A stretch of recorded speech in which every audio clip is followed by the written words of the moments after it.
Welcome back my channel. আজকে আমরা চলে এসেছি আমার রাজশাহীর চাষ বিখ্যাত খালার বাসায়। সেই খালার বাসায় এসে আমরা দেখতে অনেক সুন্দর সুন্দর ধান ক্ষেত। এখানে আমরা ধান দেখবো।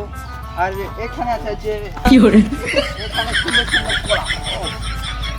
কলা তো আমরা শহরে তো আমরা সেইভাবে কিনে খাই, বলে সেই ধান পাড়ানো হবে না।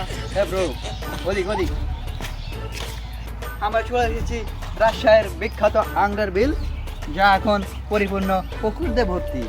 এই যে সুন্দর সুন্দর ফলের গাছ, ধান ক্ষেত, দুদিন পর এগুলো হচ্ছে সুন্দর সুন্দর ধান থেকে চাল বের হবে, কিন্তু আমি ভুল করে ছেড়ে ফেলছি। কোন হুমন্দি পোলা রে? কোথা থেকে এলো এরা? মাছ খেয়েছে নাকি? কোন হুমন্দি পোলা রে? জঙ্গলি গাছকে ধান খেত বলছিস? এগুলো ধান ক্ষেত না, জঙ্গলি ফুল গাছ ছিল।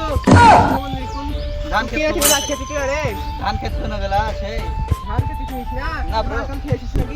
নো এগুলো ধান ক্ষেত না। ব্রো শহরে